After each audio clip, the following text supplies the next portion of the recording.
Well, it won't be long until the world finally knows the truth about former US President John F. Kennedy's assassination. Last month, President Trump signed an executive order to declassify the secret files on JFK's 1963 death. Since then, the head of the task force that's aimed at exposing federal secrets, Anna Paulina Luna, has declared that from what she's seen so far, she believes the single bullet theory is faulty. She believes there were two shooters involved.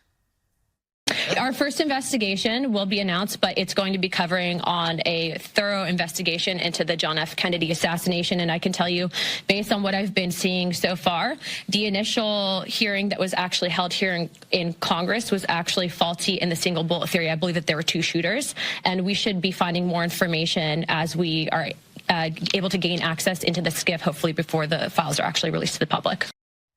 Now, most Americans do not believe that Lee Harvey Oswald acted alone. So what has been hidden away for decades that we're all about to find out when the JFK files are released?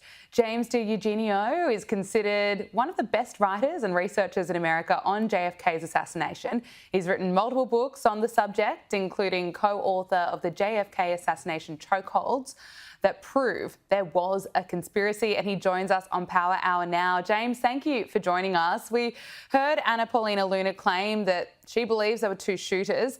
That's a conclusion I believe that you've come to as well. Can you talk to us about the evidence that support this? I think it's really good that she's going to reopen this, and I think Trump signing that executive order was another really good thing. As per the belief that there was more than one shooter, there's a Zapruder film which shows Kennedy rocketing backwards when Oswald was supposed to actually be shooting from behind him. There's the 42 witnesses at Parkland Hospital and at Bethesda at the morgue who did the autopsy that night, who say that there was a big baseball-sized hole in the back of Kennedy's head, which is strongly indicative of a shot from the front. All right. There's also the fact that there was no sectioning of either wound. There was no dissecting of either wound, either the back wound or the head wound, to see if it was a through and through shot, if it did actually penetrate the body. There's all this kind of evidence out there today that was not public back in 1963, which indicates that there was more than one assassin. And she's correct.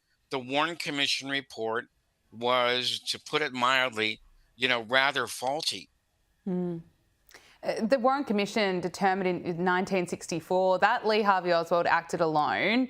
How did it get it so wrong? Well, there's a lot of reasons why the Warren Commission report was faulty. One of them was that they relied about 80% of their work was based upon the work of the FBI. And the FBI, of course, did not do a very thorough investigation. To put it mildly, J. Edgar Hoover was head of the FBI, was not on really friendly terms with Bobby Kennedy, who was at that time was about to resign, but he was the Attorney General. All right. And if you recall, this is very interesting. That weekend, Kennedy was killed on a Friday. That weekend, J. Edgar Hoover went to the racetrack. In other words, he didn't even come into work on Saturday. He actually went to the racetrack with his second in command, Clyde Tolson.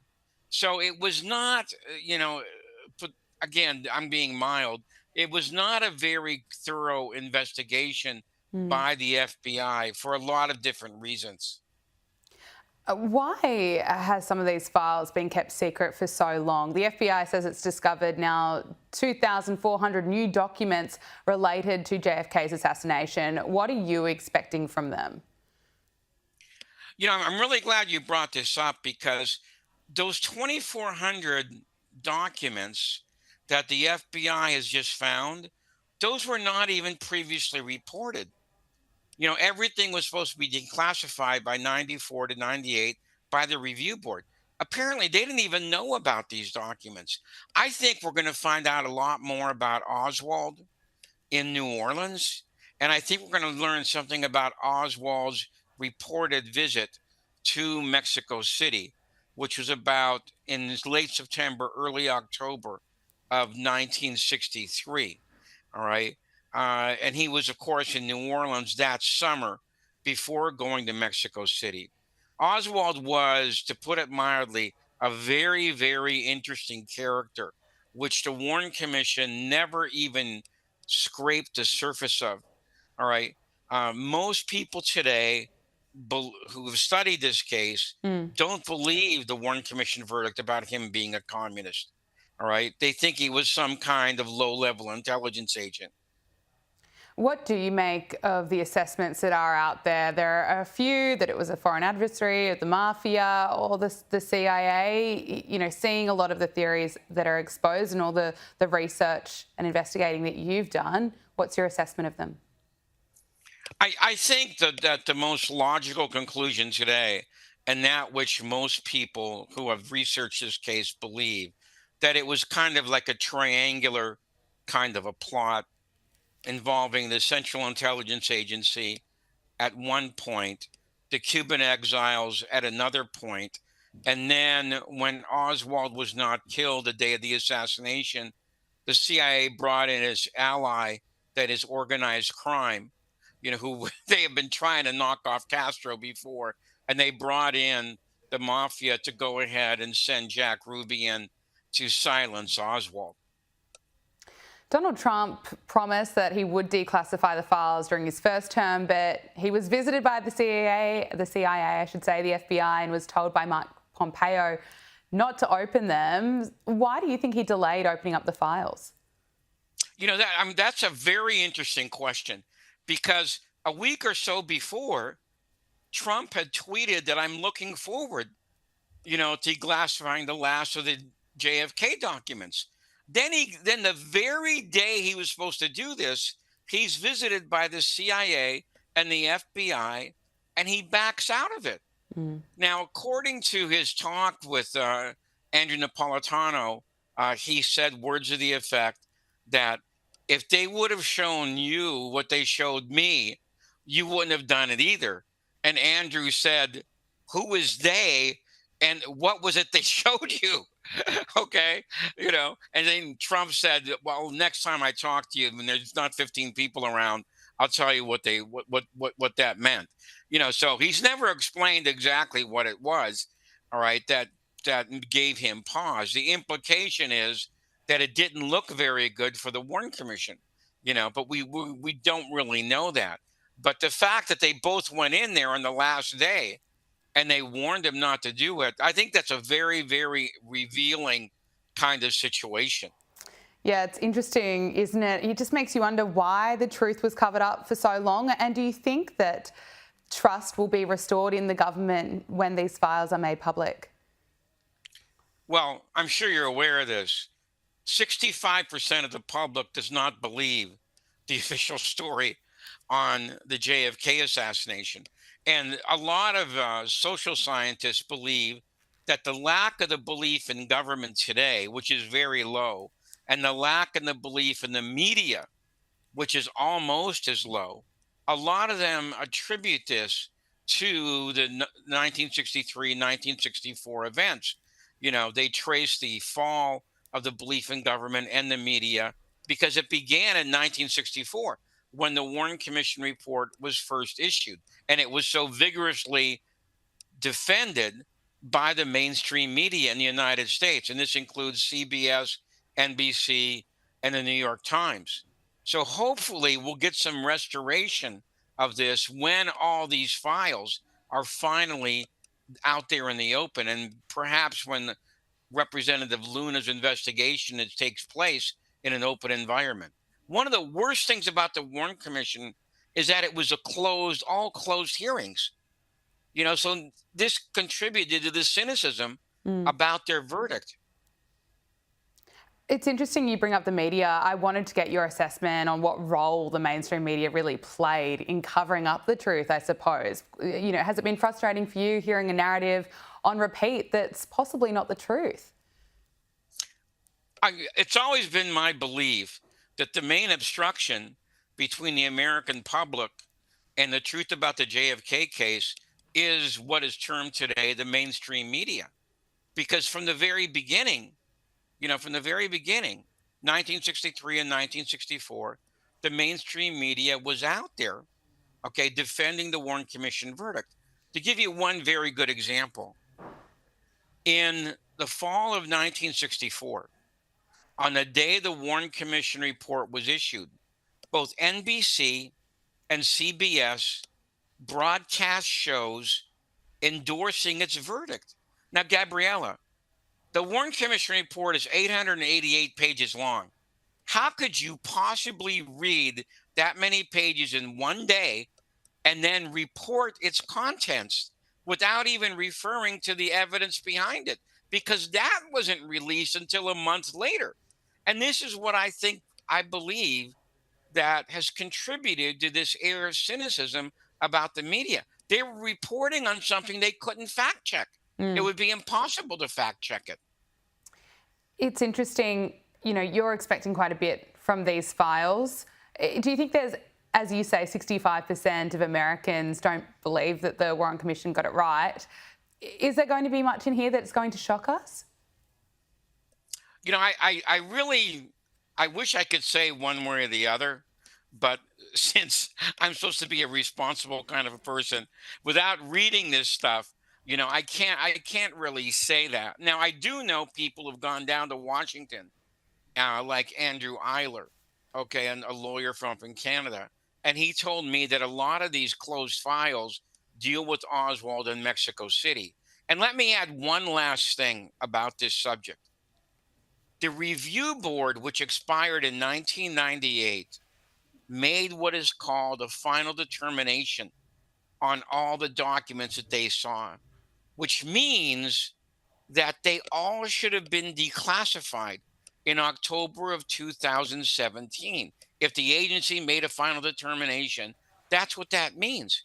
So the question is, why are we here in 2025 still debating about these documents that should have been declassified almost 8 years ago? Hmm. This is what gives people an air of cynicism and skepticism about this case.